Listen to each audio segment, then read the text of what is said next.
আসসালামু আলাইকুম প্রিয় দর্শক, কেমন আছেন আপনারা? আশা করি ভালো আছেন। আমি ফরহাদউদ্দিন আহমেদ দিয়ে, অ্যাডভোকেট, আপিল বিভাগ, বাংলাদেশ সুপ্রিম কোর্ট।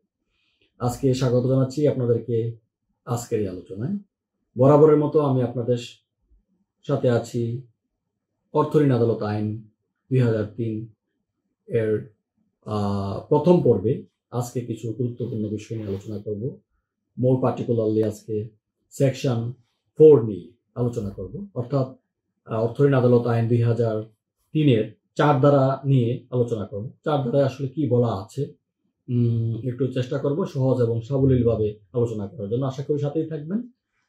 অ্যাকচুয়ালি অর্থঋণ আদালত আইন 2003 প্রতিষ্ঠা মানে এটা প্রণীত হয়েছে আর্থিক ব্যাংক এবং আর্থিক প্রতিষ্ঠান সমূহের অর্থ যে ঋণ দেওয়া হয় সেগুলো সুষ্ঠু ব্যবস্থাপনা এবং এগুলো উদ্ধারের জন্য, অর্থাৎ লোন রিকভারির জন্যই আসলে সেই আইনটা তৈরি করা হয়েছে।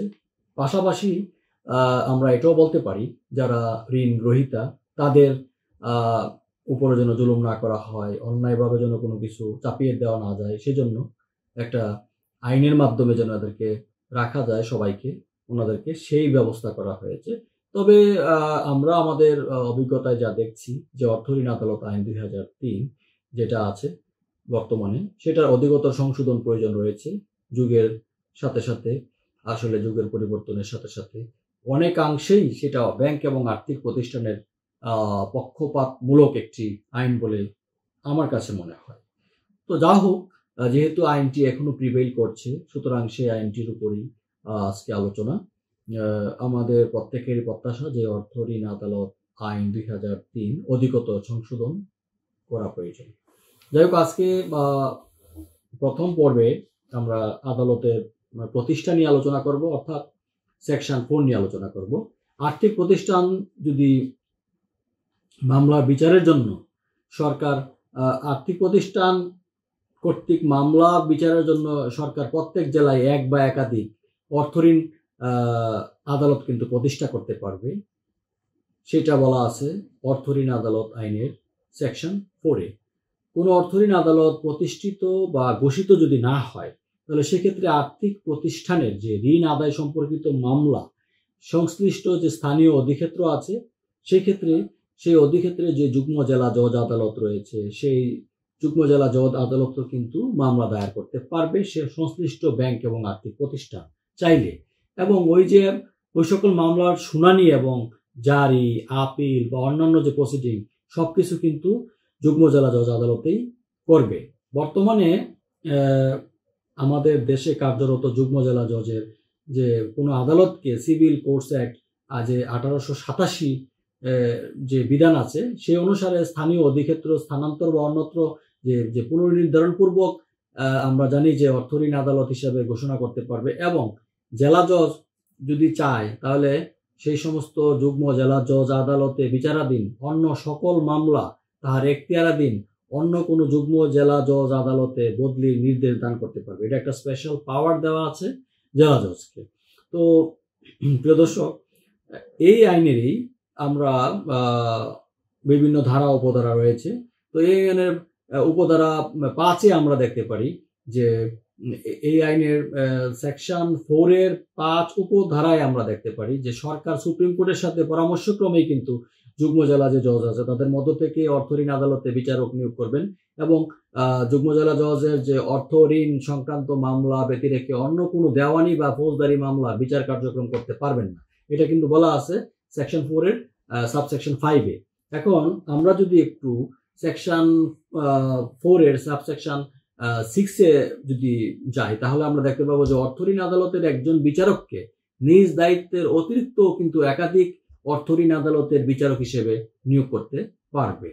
আবার আমরা যদি সেকশন 4-এর সাবসেকশন 7-এর দিকে একটু তাকাই, তাহলে আমরা এটা বুঝতে পারি প্রিয় দর্শক যে ছুটি বা অসুস্থতা বা অন্য যে কোনো কারণে যদি অর্থঋণ আদালতে যে নিযুক্ত বিচারক থাকেন, তার দায়িত্ব পালনে যদি সাময়িকভাবে অসমর্থ হন, তাহলে কিন্তু জেলা জজ তার নিজের যে স্থানীয় জুরিসডিকশন আছে বা প্রশাসনিক যে নিয়ন্ত্রণে নিযুক্ত কোনো যুগ্ম জেলা জজকে চাইলে সাময়িকভাবে নিজ দায়িত্বের অতিরিক্ত বা পূর্ণকালীন সময়ের জন্য কিন্তু উক্ত অর্থঋণ আদালতের দায়িত্বে নিযুক্ত করতে পারবেন। এটা কিন্তু আইনে বিধান রয়েছে। প্রিয় দর্শক, যেটা বলছিলাম যে অর্থ ঋণ আদালত আইনের 4 ধারার আর উপধারায় আমরা দেখতে পাই যে সরকার সরকারি গেজেটে প্রজ্ঞাপন দ্বারা যে কোনো সময় যে কোনো অর্থ ঋণ আদালত বিলুপ্ত করতে পারবে। আবার এই সেকশনের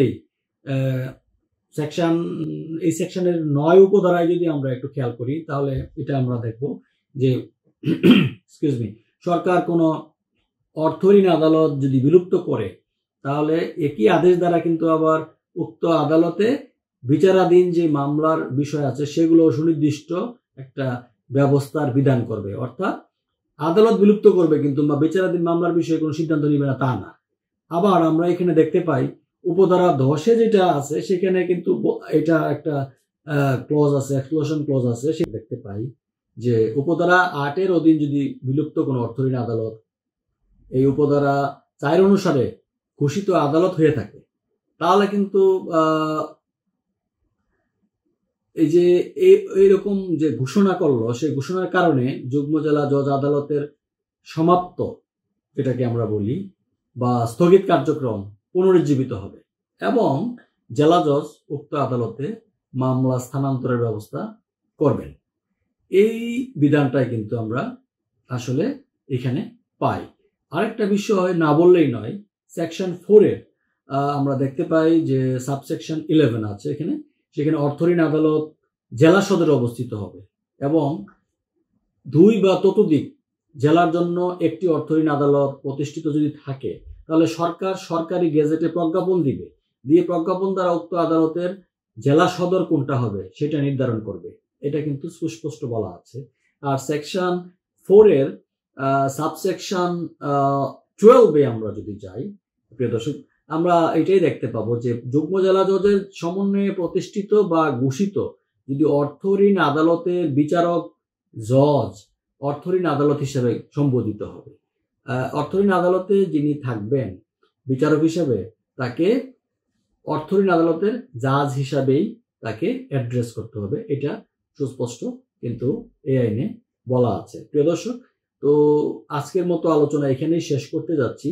অর্থ ঋণ আদালত আইন 2003-এর প্রথম পর্বে আমরা সেকশন 4 অর্থাৎ ধারা 4, যেখানে আদালতের প্রতিষ্ঠা সম্পর্কিত ডিটেইল আলোচনা রয়েছে, সেগুলো চেষ্টা করেছি মোটামুটি আজকে আলোচনা করার জন্য। তো আশা করি আপনারা বুঝতে পেরেছেন।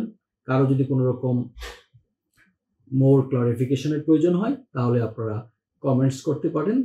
সেক্ষেত্রে আমরা পরবর্তীতে আবার এই বিষয়গুলোকে আপনাদের সামনে নিয়ে উপস্থাপন করব। আর আরেকটা জিনিস আপনাদের জন্য একটা ঘোষণা রয়েছে, সেটা হচ্ছে পরবর্তীতে ইনশাল্লাহ চেষ্টা করব যে ধারাবাহিকভাবে অর্থ ঋণ আদালত আইনের বিভিন্ন ধারা নিয়ে এবং উপধারা নিয়ে একটু টুইস্ট করে আপনাদের সামনে উপস্থাপন করার জন্য, সহজ এবং সাবলীলভাবে, যাতে করে সাধারণ বিচার প্রার্থী মানুষ সহ সংশ্লিষ্ট সকলে উপকৃত হতে পারেন, বুঝতে পারেন দেশ বিদেশে যে যেখান থেকেই দেখবেন এবং দেখছেন। আরেকটি বিষয় যে সেকশন ওয়াইজ আমরা আলোচনার পাশাপাশি আরেকটা জিনিস আমি চিন্তা করছি যে পরবর্তীতে প্রত্যেকটা সেকশনের সাথে রেলিভেন্ট যত ডিসিশন আছে, উচ্চ আদালতের সিদ্ধান্ত আছে, আমাদের জুরিডিকশন, ইন্ডিয়ান জুরিডিকশন এবং আপনার কমনওয়েলথভুক্ত যত জুরিডিকশন আছে, দেশগুলো আছে, সবগুলোর জুরিডিকশনে উচ্চ আদালতের রেলিভেন্ট এই সংক্রান্ত সেকশনে যদি কোনো ডিসিশন থাকে, কেস রেফারেন্স থাকে, সেগুলো আমরা চেষ্টা করব আমাদের আলোচনায় তুলে আনার জন্য, যাতে করে এই আলোচনা থেকে সকল স্তরের শ্রোতা এবং দর্শক উপকৃত হতে পারে। ধন্যবাদ সবাইকে। ভালো থাকুন, সুন্দর থাকুন, সুস্থ থাকুন, সাবধানে চলুন এবং আয়কর পরিশোধে চলুন। আমরা প্রত্যেকেই প্রতিজ্ঞাবদ্ধ হই। আমরা আয়কর দেই না কেন? দেওয়া উচিত, যার পর সীমার মধ্যে আয় আছে। ধন্যবাদ সবাইকে।